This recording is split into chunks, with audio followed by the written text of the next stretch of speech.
بسم اللہ الرحمن الرحیم۔ السلام علیکم ورحمۃ اللہ وبرکاتہ۔ گاؤں کے چودھری نے ایک بہت ہی خوبصورت اور حسین و جمیل لڑکی سے شادی کر لی۔ اس لڑکی کا باپ بہت لالچی تھا، اس لیے اس نے چودھری صاحب کی عمر کا تقاضا نہیں کیا اور اپنی بیٹی کی شادی چودھری صاحب سے کروا لی۔ چودھرائن کو پہلی رات ہی معلوم ہو گیا چودھری ایک عیاش پرست آدمی ہے۔ اس نے ٹھان لی کہ میں اس چودھری کو سبق ضرور سکھاؤں گی۔ شادی کے بعد بھی چودھری صاحب نے عیاش پرستی والا کام نہیں چھوڑا۔ اس چودھری نے ایک رواج بنایا ہوا تھا کہ ہر سال کے خاص تہوار کو اپنے گاؤں کے نوجوان شادی شدہ جوڑوں کو دعوت پر بلاتا تھا اور ان کی خوب خدمت کرتا۔ ہر قسم کے کھانے اور مشروبات ان کے سامنے رکھ دیے جاتے، اور جس دن اس چودھری کی دعوت کا دن ہوتا تو گاؤں کی شادی شدہ نوجوان لڑکیاں دلہن کی طرح تیار ہوتی تھیں۔ دعوت نامے والے دن چودھری مہمان خانے کے دروازے پر کھڑا ہوتا اور ہر آنے والے شادی شدہ جوڑے کو خوش آمدید کہتا۔ لیکن ہر سال چودھری کے دعوت نامے کے ختم ہونے کے بعد ایک نوجوان خوبصورت لڑکی وہاں سے غائب ہو جاتی، پھر ایک ہفتے بعد واپس گاؤں آ جاتی۔ چودھرائن کو جب اس بات کا پتہ چلا تو اس نے ٹھان لی کہ وہ اس بات کی تحقیق کر کے رہوں گی، اور چودھرائن اگلے سال ہونے والے دعوت نامے کا انتظار کرنے لگی۔ جب اگلا سال آیا تو چودھری نے معمول کی طرح شادی شدہ جوڑوں کی دعوت کی، اور اس بار چودھرائن نے ایک چال چلی۔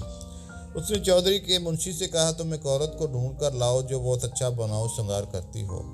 منشی صاحب شہر گئے اور ایک بناؤ سنگار کرنے والی عورت کو لے آئے۔ اب چودھرائن نے اس سے کہا کہ مجھے اور اس منشی کو اس طرح تیار کر دو کہ چودھری ہمیں پہچان نہ سکے۔ اس عورت نے چودھرائن کو اس طرح تیار کر دیا کہ وہ خود بھی اپنے آپ کو پہچان نہ سکی۔ مقررہ وقت پر تمام شادی شدہ جوڑوں کے سامنے کھانا رکھا گیا اور بہت قیمتی مشروبات پیش کیے گئے۔ ان کی خوب خدمت کی گئی، لیکن جیسے ہی دعوت نامہ ختم ہوا تو چودھری صاحب نے اپنے آدمی کو اشارہ کیا کہ جاؤ اور سب سے خوبصورت لڑکی کو اٹھا کر میرے ڈیرے پر لے جاؤ، کیونکہ اس کو اس سے پہلے بھی جو سب سے خوبصورت اور حسین و جمیل لڑکی لگتی وہ اس کو دعوت نامے کے بہانے وہاں سے اٹھوا لیتا اور اپنے ڈیرے پر لے جا کر ساری رات اس کے ساتھ گزارتا اور ایک ہفتے تک اسے اپنے پاس ہی رکھتا، اور پھر سے لڑکی کو گاؤں میں چھوڑ دیا جاتا۔ وہ لڑکی اپنی عزت کی خاطر کسی کے سامنے نام نہ لیتی۔ اس بار جیسے ہی دعوت نامہ ختم ہوا تو چودھری کے آدمیوں کو چودھرائن کے علاوہ کوئی خوبصورت لڑکی نہ لگی، تو انہوں نے چودھرائن کو چپکے سے اٹھایا اور اس کو چودھری کے ڈیرے پر لے گئے۔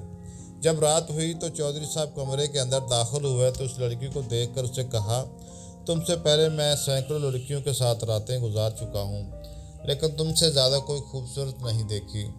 جیسے ہی چودھرائن نے یہ بات سنی تو چودھرائن اپنے بستر سے اٹھی اور اپنا تمام بناؤ سنگار اٹھایا تو چودھری کے پاؤں تلے زمین نکل گئی۔ چودھرائن نے کہا، میں نے سنا تھا کہ تم ایک عیاش پرست آدمی ہو، لیکن تم اتنے گھٹیا انسان ہو سکتے ہو میں نے سوچا بھی نہ تھا۔ تم گاؤں والوں کو مہمان نوازی کا لالچ دے کر ان کی عزت کے ساتھ کھلواڑ کرتے ہو۔ اس کے بعد اس چودھری کی اصلیت تمام گاؤں والوں کے سامنے آ گئی اور چودھری کو اس گاؤں سے رسوا کر کے نکال دیا گیا۔